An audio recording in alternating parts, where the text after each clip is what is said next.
কথায় বলে অনেক ভাগ্যের ফলে কোটি কোটি জন্মের সুকৃতি থাকলে তাদের বৈষ্ণব সেবার সৌভাগ্য হয় মা। তার সাক্ষী কে ছিল? যুধিষ্ঠির রাজন। এই কুরুক্ষেত্রের যুদ্ধ ঘটবার পূর্বে পঞ্চপাণ্ডব যখন বনবাসে গিয়েছিল মা, বনবাসে যাবার সময় একটু মন দিয়ে শোনো, তাদের স্ত্রী দ্রৌপদী তিনি সূর্য দেবতার উপাসনা করে একটি অক্ষয় পাত্র লাভ করেছিল। আর যে অক্ষয় পাত্রের একটা মাহাত্ম্য ছিল মা, কি না, সেই অক্ষয় পাত্র থেকে অন্ন কখনো ফুরাবে না যতক্ষণ না দ্রৌপদী সেই পাত্রের অন্ন গ্রহণ করবে। লক্ষ লক্ষ ভক্তেরও যদি আগমন হয়, ওই একটি পাত্রের অন্নের দ্বারা সকল ভক্তের ক্ষুধা নিবারণ করা সম্ভব, কিন্তু কতক্ষণ না, যতক্ষণ না সেই পাত্রটা থেকে দ্রৌপদী অন্ন গ্রহণ করে। তা এদিকে পঞ্চপাণ্ডবের শত্রু কে ছিল? পঞ্চপাণ্ডবের শত্রু কে ছিল? দুর্যোধন। আর এই দুর্যোধন একদিন কি করেছে মা? চতুরালি করে, মানে চালাকি করে, সপ্ত ঋষির মধ্যে যিনি সব থেকে রাগী, যার নাম হলো দুর্বাসা, এই দুর্বাসা মুনিকে ডেকে বলছে, মুনিবার, আজ পঞ্চপাণ্ডবের ওখানে আপনার জন্য সেবার আয়োজন করা হয়েছে, যান আপনি আপনার যত শিষ্য আছে তাদের সবাইকে নিয়ে আপনি পঞ্চপাণ্ডবের গৃহে উপনীত হন। মা দুর্যোধন তখন জানতেন যে ইতিমধ্যে দ্রৌপদীর সেবা হয়ে গেছে। এখন সে যদি সেখানে পৌঁছায় তাহলে তাকেই তার ক্ষুধার্ত অবস্থায় তাকে সেবাও দিতে পারবে না। আর সেবা যদি দিতে না পারে, ওই দুর্বাসা মুনি দেখা গেল এমন এক অভিশাপ দিল যাতে পঞ্চপাণ্ডব সেখানেই ধ্বংস হয়ে গেল। এই ফন্দি করে মা, যুক্তি করে দুর্বাসা মুনিকে পাঠিয়ে দিয়েছে। হ্যাঁ, এখন দুর্বাসা মুনি যথাসময়ে উপস্থিত হয়ে গৃহের বাইরে এসে ডাক দিয়েছে, মা, মা শোনো, আমার বড় ক্ষুধা পেয়েছে, তুমি একটা কাজ করো, আমার মনে বড় বাসনা, আজ আমি তোমার হাতে অন্ন গ্রহণ করব। আমার ভক্তরা এসেছে, আমি সকলকে নিয়ে একটু গঙ্গা স্নান করে আসি, তুমি আমাদের সেবার আয়োজন করে দাও। এখন দ্রৌপদীর তো মাথায় হাত পড়েছে, কি করে? কারণ সে তো জানতো মা যে তার সেবা হয়ে গেছে, এখন কিছুতেই অক্ষয় পাত্রে আর অন্ন পাওয়া যাবে না। এত অল্প সময় তাদের সেবার আয়োজন করবে কেমন করে? দ্রৌপদী কোনো পথ না পেয়ে নিরুপায় হয়ে কি করলো মা? তার পরম বান্ধব বন্ধু বিপদ ভঞ্জন মধুসূদনকে স্মরণ করলো, হে প্রভু, তুমি আমাকে বলে দাও এখন আমি কি করি। আজ মুনিবার এসেছে আমার গৃহে, ক্ষুধার্ত অতিথি সে, আজ যদি আমি অতিথিকে সেবা দিতে না পারি, সে যে আমার স্বামীদেরকে অভিশাপ দেবে, না জানি কি অভিশাপ দেবে, আমার স্বামীদের ক্ষতি হয়ে যাবে। এখন আমি কি করি প্রভু, তুমি আমাকে উপায় বলে দাও। বিপদ ভঞ্জন মধুসূদন সঙ্গে সঙ্গে তাকে দেখা দিল, দেখা দিয়ে বলছে, পাঞ্চালী যাও, তুমি একটা কাজ করো, যে পাত্রে তুমি সেবা করেছ, দেখো সেই পাতাটির ভেতরে একটি অন্নের কণা এখনো আছে। আমরা কথাই বলি না মা, রাখে হরি তো মারে কে, আর মারে হরি তো তারে রাখে। এ জগতে ভগবান যাকে রক্ষা করবে না মা, কোনো ক্ষমতা নাই তার কোনো ক্ষতি করতে পারে। আজকে কি হলো মা, দ্রৌপদী এসে দেখছে সেই পাতাটির ভেতরে একটি অন্নের দানা এখনো অবশিষ্ট আছে। কি করলো মা, অন্নের দানাটা এনে যখনই অক্ষয় পাত্রের মধ্যে দিল, সঙ্গে সঙ্গে অন্ন দ্বারা অক্ষয় পাত্র পরিপূর্ণ হয়ে গেল। তাই দ্রৌপদী মুনিবরের সেই ক্ষুধা নিবারণ করলেন তার সেবার দ্বারা। সে চালাকি করেছিল, ভেবেছিল তাদের অভিশাপ দেবে, তাদের ক্ষতি হবে, কিন্তু তার বদলে দুর্বাসা মুনি তাদেরকে আরো আশীর্বাদ প্রদান করলেন। আর এই পুরো ঘটনার সাক্ষী একজন, তিনি কে? ধর্মরাজ যুধিষ্ঠির। তাই বলছে তার সাক্ষী যুধিষ্ঠির রাজ। তাই মা আজকে সেই পদ্মাবতীর সামর্থ্য বেশি নয়, যেটুক সামর্থ্য তাড়াতাড়ি রান্না করে সেই সন্ন্যাসীকে সেবা দিয়েছে। ডেকে বলছো মা যাও, আমি তো প্রসাদ পেয়েছি, এবার তোমরা স্বামী স্ত্রী দুজন প্রসাদ পেয়ে নাও। ঠাকুর 7 নয় 5 নয়, আমার একমাত্র পুত্র কুবের, সেই যে প্রভাতে উঠে খেলতে গেছে, এখনো ছেলে ঘরে আসেন। বলো ঠাকুর, সন্তানকে ছেড়ে বাবা মা কখনো সেবা করতে পারে ঠাকুর?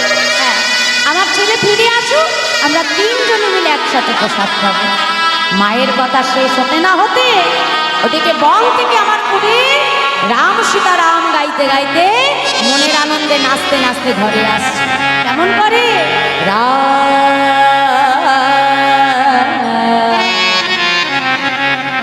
সীতাপতি সুন্দর তুমি হরে হরে সুন্দর তুমি সীতাপতি সুন্দর তুমি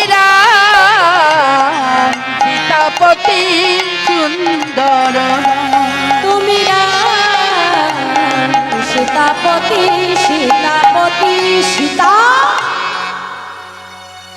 হঠাৎ করে রাম নাম গাইতে গাইতে যেই না ঘরের মধ্যে প্রবেশ করলো মা, অচেনা সন্ন্যাসীকে ঘরের মধ্যে দেখতে পেয়ে ছোট্ট কুবেরের গান বন্ধ হয়ে গেছে। ছুটে গিয়ে মাকে জড়িয়ে ধরেছ। মা মা ও উনি উনি কে মা? ওনাকে তো আগে কখনো দেখিনি। কবে? উনি হলেন একজন নিষ্কিঞ্চন বৈষ্ণব। যাও সন্ন্যাসী ঠাকুরের চরণে প্রণাম করে এসো। কুবের আজকে মায়ের কথা মতো যেই না গুটি গুটি পায়ে প্রণাম করতে যাবে মা, যেই পায়ে হাত দিতে যাবে সন্ন্যাসী সঙ্গে সঙ্গে পা দুটো সরিয়ে নিয়ে মনে মনে বলছে, কুবের দাঁড়া, এ জগতে তুমি বাকি আর আমি বাকি। কেন বললো এই কথা মা? কারণ এই কলিযুগে কিন্তু আমার নিতাই চাঁদ 2 অংশে তিনি আবির্ভূত হয়েছিলেন। এক, হারাই পণ্ডিত আর পদ্মাবতীর গর্ভে কুবের রূপে, আর আরেকটি অংশ ছিল কোথায়? নবদ্বীপে সচিমায়ের গর্ভে তার জ্যেষ্ঠ পুত্র মানে বড় ছেলে বিশ্বরূপ হয়ে। আর এই সেই বিশ্বরূপ সন্ন্যাস হবার পর তিনি নিজের আরেক অংশকে খুঁজতে খুঁজতে হারাই পণ্ডিতের ঘরে এসে উপস্থিত। তাহলে জগতে এমন কেউ আছে মা নিজের পায়ে হাত দিয়ে নিজেকে প্রণাম করি? কি করি? আছে কখনো প্রণাম করি? করি না তো। তাহলে আজকে কুবেরও যে আর সন্ন্যাসীও সেই, দুজনেই একই, কিন্তু 2 অংশে তারা আবির্ভূত হয়ে আছে। হ্যাঁ, যেই পা ছুটে যাবে সঙ্গে সঙ্গে পাটা সরিয়ে নিয়েছে। বুঝতে পারছো তো মায়েরা? অসুবিধা হচ্ছে না তো? যেখানে অসুবিধা হবে আমাকে জিজ্ঞাসা করবে। হ্যাঁ, তা যেই পা ছুটে গেল সঙ্গে সঙ্গে সরিয়ে নিয়েছে। ডেকে বলছো মা যাও, বেলা বয়ে যায়, তাড়াতাড়ি তোমরা 3 জনে প্রসাদ পেয়ে নাও। হ্যাঁ, আজ 3 জনে মিলে সেবা করে সন্ন্যাসীর কাছে এসে দাঁড়ালো। ঠাকুর, আজ আমাদের মনে অনেক বাসনা, সারা রাত তোমার বদনে আমরা হরি কথা কৃষ্ণ কথা সাধন করব। সন্ন্যাসী কি করলো? 3 জনকে সম্মুখে বসিয়ে রেখে আজ মনের আনন্দে হরিনাম গাইতে আরম্ভ করলেন। হ্যাঁ, আজ 3 জনে বসে আছে সম্মুখে হারাই পণ্ডিত পদ্মাবতীর ছোট্ট কবি। হ্যাঁ, সন্তানকে কোলে নিয়ে পিতামাতা হরিকথা সাধন করছে। হ্যাঁ, কেশব মাধব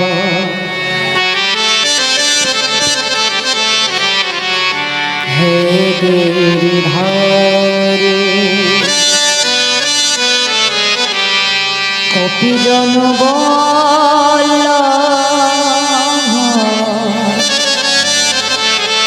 মুকুন্দ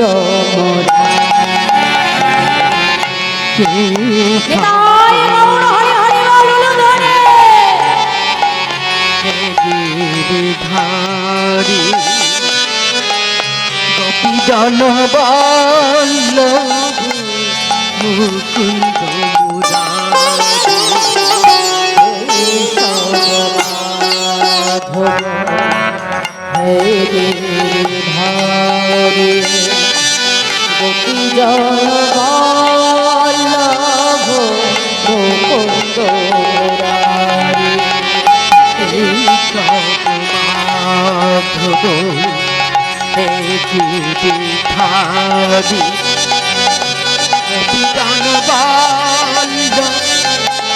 মুকুন্দ মুরারি শ্রী রাধাকে বামেল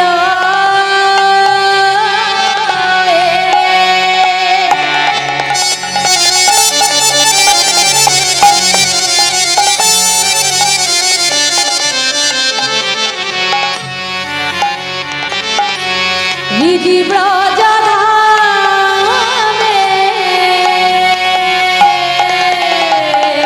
শ্রী রাধাকে পামিল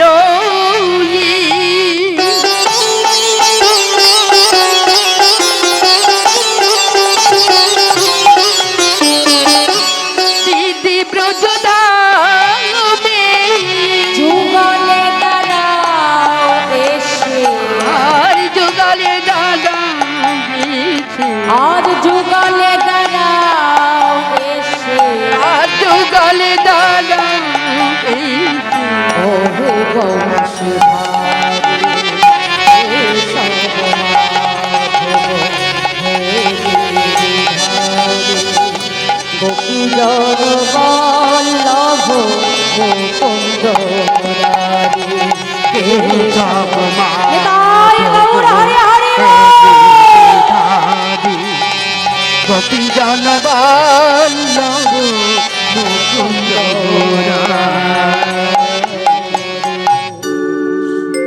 হরিনাম গাইতে গাইতে এবার কি হলো মা নিশি প্রভাত আর যেই না বাবা নিশি প্রভাত হতে লাগলো সন্ন্যাসী মাকে ডেকে বলছে ও মা মা এবার তো আমাকে চলে যেতে হবে আমাকে বিদায় দাও থাকো তুমি আর কিছুক্ষণ আমার গৃহে থাকতে পারবে না না মা দেখো আমি তো সন্ন্যাসী সন্ন্যাসীর বেশিক্ষণ এক জায়গায় থাকবার অনুমতি নেই মা আমাকে যেতে হবে এবার আমায় বিদায় দাও সন্ন্যাসী ঠাকুর শুনেছি গৃহমাঝে যদি কোনো বৈষ্ণব সেবা করে সেবার অন্তে তাকে নাকি দক্ষিণা দিতে হয় কিন্তু আমি যে বড় কামাই ঠাকুর তোমাকে দেবার মতো যে আমার কাছে কিচ্ছু নাই মা কে বলেছে তোমার কাছে কিছু নেই আমি তো দেখতে পাচ্ছি তোমার কাছে অনেক কিছু আছে আমাকে দেবার মতো ঠাকুর তুমি বিশ্বাস করো তোমাকে তোমাকে দেবার মতো আমার কাছে কিচ্ছু নাই ঠাকুর মা আমি যদি তোমার কাছে চাই তুমি আমাকে দেবে মা কথা দাও দেবে ঠাকুর বেশ। সেই বস্তু যদি আমার ঘরে থেকে থাকে আমি কথা দিলাম আমি তোমাকে দেব দেব বলো তুমি দেখো মা চাইবার পরে কিন্তু আর আমাকে না করতে হবে এই সত্য অঙ্গীকার করেছো তুমি ঠাকুর আমি যখন বলেছি তোমায় দেবো বলো তুমি কি চাও শুনবে তবে শোনো মা সঙ্গে সঙ্গে সন্ন্যাসী ঠাকুর মাকে ডেকে বলছো মা শোনো তবে আমার কি চাই তোমার